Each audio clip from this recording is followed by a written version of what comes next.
નમસ્કાર, spark today ન્યૂઝમાં આપનું હાર્દિક સ્વાગત છે. હે આવી નોરતાની રાત, ઉગ્યો ચાંદલિયો આકાશ. આસોની અજવાળી રાત, ખેલૈયાઓ મન મૂકીને ઝૂમતા હોય છે. વડોદરા શહેર, એ શહેર ન કેવળ શહેર પરંતુ એક નગરી, જે નગરી સંસ્કારી નગરીની ઉપમા, જે નગરીને કલા નગરીની ઉપમા આપવામાં આવી છે, જે નગરીને ઉત્સવોની નગરીની ઉપમા આપવામાં આવી છે. ઉત્સવ ભવ્યાતીત ભવ્ય રીતે અહીંયા યુવાધન મન મૂકીને માણી રહ્યા હોય છે.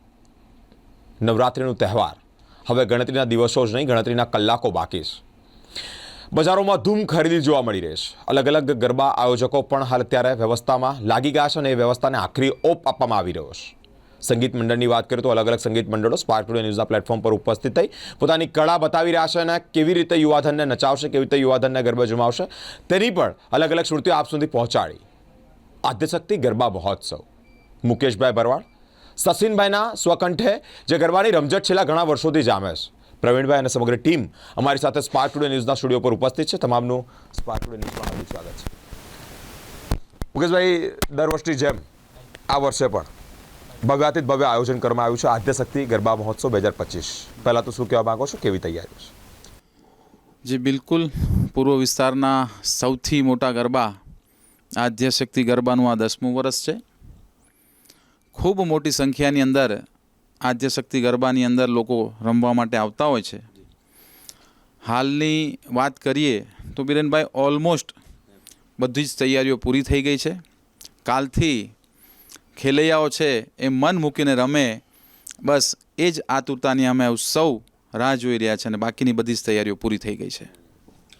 મુકેશભાઈ, આ કેટલામું વર્ષ છે આદ્યશક્તિ ગરબા મહોત્સવનું? આદ્યશક્તિ ગરબાનું આપણું આ 10મું વર્ષ છે. પહેલા વર્ષે જે શરૂઆત કરી હતી અને ત્યાંથી લઈને આ 10મા વર્ષે પહોંચ્યા, 10 વર્ષ એક ધાર્યો પ્રેમ ખેલૈયાઓ તમને આપ્યો છે, એ સફર કેવી રહી? જી બિલકુલ, 10 વર્ષથી આદ્યશક્તિ ગરબા ઉપર અને મુકેશ ભરવાડ ઉપર જે મારા ખેલૈયાઓએ હંમેશા વિશ્વાસ મૂકી, વર્ષે ને વર્ષે અમે જેટલું પણ મોટું ગ્રાઉન્ડ કરતા જઈએ એટલી સંખ્યા વધારે આવે અને એટલી જ દર વર્ષે અમે એટલો જ ઉત્સાહથી આવનાર વર્ષ પણ કઈ રીતે શાંતિપૂર્ણ અમારા ખેલૈયાઓ રમીને જાય, મન મૂકીને રમે અને ખુશ થઈને આદ્યશક્તિ ગરબામાંથી જાય, એ જ પ્રયત્ન 10 વર્ષથી કરતા આવ્યા છે. ખાસ કરીને વાત કરીએ તો પૂર્વ વિસ્તારની અંદર એવો કોઈ પણ ગરબો નહોતો જ્યારે અમે શરૂઆત કરી ત્યારે. જનરલી બધા જ અમારા વિસ્તારના ખેલૈયાઓને અને મારી દીકરીઓને બધાને જ ખૂબ દૂર રમવા જવું પડતું હતું. ત્યારે અમને એવો વિચાર આવ્યો કે કેમ ના આપણા વિસ્તારની દીકરીઓને અને માતા બહેનોને આપણા જ વિસ્તારની અંદર સારું એક આયોજન આપી અને આપણા જ વિસ્તારમાં આપણી નજર સામે એ લોકો રમે એવી વ્યવસ્થા કરવામાં આવે. આ વિચાર થકી આદ્યશક્તિ ગરબાની શરૂઆત કરવામાં આવી હતી. સતત 7 વર્ષ લેપ્રેસી ગ્રાઉન્ડમાં અને આ વર્ષે છેલ્લા 2 વર્ષથી આપણે લેપ્રેસી ગ્રાઉન્ડ છોડ્યા પછી કૈલાસ પાર્ટી પ્લોટની સામે પંડિત દીનદયાલ હોલની બાજુમાં આયોજન કરતા આવીએ છીએ. ખૂબ મોટી સંખ્યામાં ખેલૈયાઓ રમવા આવે છે. તે સૌનો આપણી મીડિયાના માધ્યમથી ખૂબ ખૂબ આભાર માનીએ છીએ. મુકેશભાઈ, એપ્રોક્સ કેટલા ખેલૈયાઓ તમારા ગરબા ગ્રાઉન્ડ પર આ 10 વર્ષમાં અલગ અલગ વર્ષોમાં જે રમતા હોય છે, કેટલા ડિજિટ કેટલો કહી શકો? હાલની આપણે વાત કરીએ 10મા વર્ષની તો 30 થી 35 હજાર ખેલૈયાઓ રમી શકે એ રીતની કેપેસિટી અને વ્યવસ્થા અમે કરવામાં આવી છે. અમારી સાથે પ્રવીણભાઈ પણ જોડાયા છે, તેઓની સાથે વાતચીત કરીશું. પ્રવીણભાઈ, 30 થી 35 હજાર જેટલા ખેલૈયાઓને તકલીફ ન પડે તે માટે સુચારું વ્યવસ્થા કયા કયા પ્રકારની કરવામાં? જી હા, આ વર્ષે જે દર વર્ષેની જેમ આપણે જે દરેક ખેલૈયાઓને સેફટી મળે એ માટે આપણે ફાયર સેફટી અને કોઈ બનાવ બને એની માટે પૂરેપૂરો અમારી જે ટીમ છે એમને પૂરી ટ્રેનિંગ આપવામાં આવે છે. તેમજ ફાયરનું અને અલગ અલગ દરેક પ્રકારનું અમે ધ્યાન રાખ્યું છે. તેમજ સીસીટીવી કેમેરા, એની સાથે સાથે આપણા વિસ્તારમાં જે પાર્કિંગ જે આપણે એકદમ ખાસ જોઈએ તો ગ્રાઉન્ડને એકદમ અડીને જ તે અમે પાર્કિંગ જે લોકોને બહુ ચાલવું ના પડે એ માટે બી સુંદર પાર્કિંગની વ્યવસ્થા બી રાખેલ છે. વરસાદ એક દિવસ પહેલાં એટલે કે આવતીકાલથી ગરબા શરૂ થવાના છે, એના પહેલાં જ્યારે વરસાદ વરસ્યો, તમે એકલા નહીં, તમામ મોટા ગરબા આયોજકો હાલ અત્યારે ચિંતામાં છે. જો વરસાદ મેઘો ખમૈયા કરતો તો આપણા માટે ઘણું સારું છે, ખુશીના સમાચાર, પરંતુ જો ઝરમર થાય તો કયા પ્રકારની તૈયારીઓ છે? જી હા, અમે છેલ્લા કેટલાય ટાઈમથી લેપ્રેસી ગ્રાઉન્ડ કરતા હતા, જ્યાં ગરબા કરતા હતા. પછી મુકેશભાઈ અને અમારે એવું ડિસ્કસ થઈ અને આ વખતે અમે જે સ્થળ લીધું છે એ સ્થળ અમે એકદમ, જ્યારે પાણીનું આપણે બરોડામાં ફ્લડ આવ્યું હતું ત્યારે બી એ જગ્યામાં પાણી નહોતું અને આ વખતે બી વરસાદ પડે અને વિધિન કલાકોની અંદર ત્યાં પાણીનો પૂરેપૂરો રસ્તો છે એવું સ્થળ નક્કી કરીને જ અમે સ્થળ એ જગ્યાએ અમે ગરબા કર્યા છે, જેથી અમને 2-3 કલાક પછી અમારી ટીમની મહેનતથી એ જગ્યાએ ગરબા થઈ શકે એવી પૂરી તૈયારી છે. મેઘો જો વિઘ્ન બને એટલે કે જો વરસાદ વરસે તો તેનું પણ નિવારણ ત્વરિત થઈ જાય આ ટીમ દ્વારા, તેવું સુચારું આયોજન કરવામાં આવ્યું છે. મુકેશભાઈ, પ્રવીણભાઈ અને સમગ્ર ટીમ કામે લાગી છે. 10મું વર્ષ છે. સચિનભાઈના સ્વકંઠે ગરબાની રમઝટ 30 થી 35 જેટલા યુવાધન, 35,000 જેટલા 30 થી 35,000 જેટલા લોકો, એક જે લોકોમાં રમવાની એક તરવરાટ અલગ હોય અને તે લોકો જ્યારે આવતા હોય એક અલગ અંદાજમાં એક અલગ रमझट जमावता हो. हमारे साथ चित्ररंजन भाई भी जुड़े हुए थे, उनसे भी बातचीत करनी है. जी, क्या कहना चाहोगे मैनेजमेंट के बारे में? या धन्यवाद. सबसे पहले मैं स्पार्क न्यूज़ वाले को मैं धन्यवाद करूंगा जो आप लोग हमको इनवाइट करके हमारे गरबा को इतना आगे लेने में आप लोग को बहुत सफल किया है. मैं special thank to our Paresh भाई.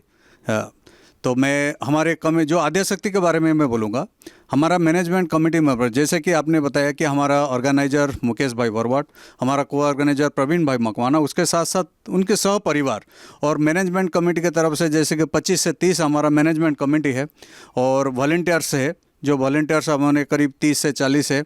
उसके साथ साथ हमारा वर्किंग्स मेंबर भी है, जो हमारा वर्किंग मेंबर्स मोर देन 30, वो लोग पूरा ग्राउंड्स को, मतलब जैसे कि सेफ्टी पैरामीटर, जैसे प्रवीण भाई ने बताया, सब कुछ सेफ्टी को हमारा आद्यशक्ति गरबा महोत्सव इसको नज़र रखता है.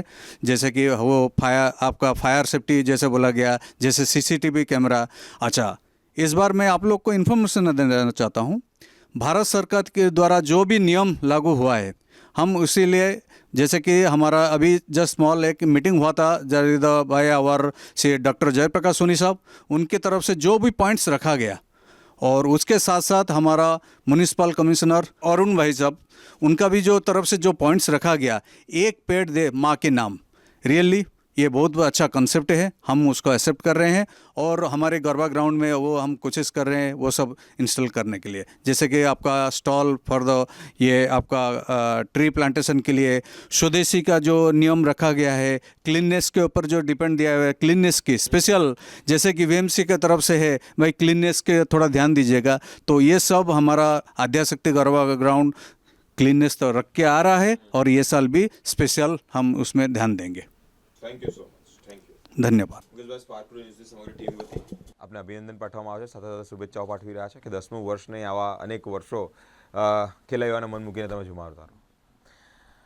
વડોદરા મહાનગરપાલિકાના જે એક પહેલ કે એક પેડ માં કે નામ, સ્વચ્છતા, લોકોને તકલીફ ન પડે તે માટે પાર્કિંગની વ્યવસ્થા, મેનેજમેન્ટમાં 30 થી 35,000 જેટલું યુવાધન મન મૂકીને ઝૂમવાનું હોય. આદ્યશક્તિ ગરબા મહોત્સવ સચિનભાઈ ત્રિવેદી પોતાના સ્વકંઠે દર વર્ષની જેમ આ વર્ષે પણ, સાથે સાથે જો વરસાદ વિઘ્ન બને, વરસાદ પડે તો પણ ખેલૈયાઓને રમવામાં તકલીફ ન પડે, ગણતરીના મિનિટોમાં, ગણતરીના કલાકોમાં જે વરસાદના પાણીનો નિકાલ થઈ જાય તેવી સુચારુ વ્યવસ્થા આ ગરબા ગ્રાઉન્ડ પર કરવામાં આવી છે. મુકેશભાઈ અને સમગ્ર ટીમ છેલ્લા ઘણા મહિનાઓથી કામે લાગી છે. ઘણા સમયથી એકધારી મહેનત, ખડે પગે તેમની ટીમ આ તૈયારીઓ કરી રહી છે. તૈયારીઓનો આખરી ઓપ અને હવે ગણતરીના કલાકો બાકી છે. ત્યારે આદ્યશક્તિ ગરબા મહોત્સવમાં પધારવા માટે સ્પાર્ક ટુ ન્યૂઝ પણ આપને એક ભાવભીનું આમંત્રણ આપી રહ્યું છે.